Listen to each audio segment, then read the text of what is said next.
नरोत्तम मिश्रा गुट के कार्यकर्ताओं और पुलिस आमने सामने।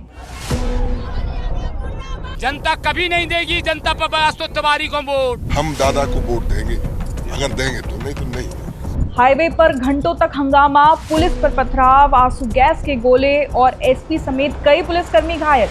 सवाल ये है कि आखिर बीजेपी के गढ़ में ऐसा क्या हुआ कि अपने ही कार्यकर्ता पार्टी के फैसले के खिलाफ सड़क पर उतर आए।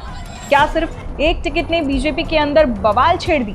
आइए समझते हैं पूरी कहानी।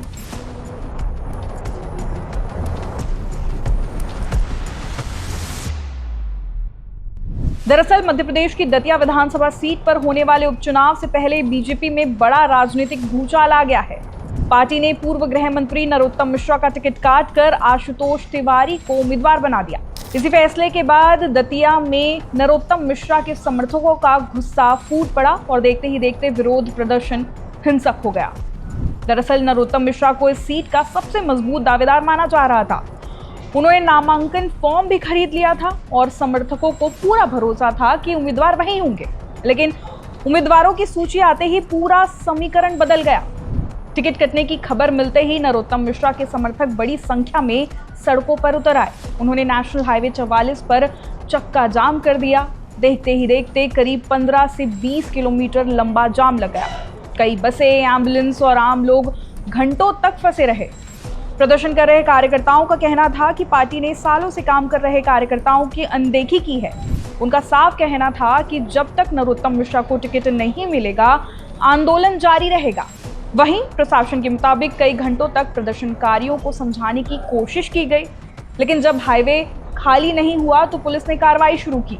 इसी दौरान प्रदर्शन उग्र हो गया और पुलिस पर पथराव भी शुरू हो गया। इसी झड़प में एसपी, एसएसपी समेत कई पुलिसकर्मी घायल हो गए। हालात काबू में करने के लिए पुलिस को आंसू गैस के गोले छोड़ने पड़े। हालांकि दूसरी तरफ नरोत्तम समर्थकों का कहना है कि पुलिस ने उनके साथ मारपीट की, महिलाओं के साथ भी बदसलूकी की गई और बिना वजह बल प्रयोग किया गया। यानी दोनों पक्ष एक दूसरे पर गंभीर आरोप लगा रहे हैं। हमारे दतिया में कुछ नहीं था, कुछ भी एक चीज भी नहीं थी। आज हमारे दादा ने कॉलेजों की लाइन लगा दी दतिया के अंदर। आपको दतिया से बाहर जाने की जरूरत पड़ती? हमारी महिलाओं के साथ क्या अन्याय हुआ है? हम किस बीजेपी पार्टी के लिए, अगर कोई पार्टी के लिए वोट मांगेगा तो कैसे मांगेगा? लाडली बहनों के लिए, जिन महिलाओं के साथ अन्याय हुआ है ना वोट देंगे आशुतोष तिवारी को, दादा भी कहेंगे तो भी नहीं देंगे आशुतोष तिवारी। हमारी सारी महिलाओं को बाहर पकड़ के खड़ोरा है पुलिस ने और चूड़ी टूट गई उनकी, किसी की साड़ी फट गई, किसी का ब्लाउज फट गया। इनको इतना अनिश्चित करना चाहिए था। मोहन यादव ने इतनी छूट दे दी इन लोगों को। मामला सिर्फ प्रदर्शन तक नहीं रुका। दतिया बीजेपी के जिलाध्यक्ष रघुवीर सिंह कुशवाहा ने कई पदाधिकारियों के साथ सामूहिक इस्तीफे का भी ऐलान कर दिया।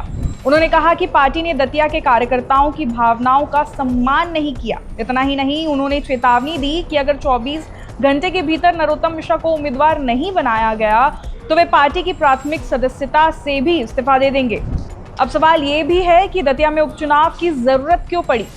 दरअसल 2023 के विधानसभा चुनाव में कांग्रेस के राजेंद्र भारती ने नरोत्तम मिश्रा को हराया था, लेकिन इसी साल बैंक धोखाधड़ी के एक मामले में अदालत से 3 साल की सजा मिलने के बाद उनकी विधायकी रद्द हो गई। इसी वजह से अब 30 जुलाई को दतिया विधानसभा सीट पर उपचुनाव कराया जा रहा है। उधर बीजेपी के उम्मीदवार आशुतोष तिवारी ने कहा कि नरोत्तम मिश्रा उनके अभिभावक हैं और उन्हें उम्मीद है कि वे चुनाव में उनका साथ देंगे। लेकिन सबसे बड़ा सवाल अभी भी बना हुआ है कि क्या बीजेपी अपने नाराज नेताओं और कार्यकर्ताओं को मना पाएगी? क्या पार्टी अपना फैसला बदल सकती है?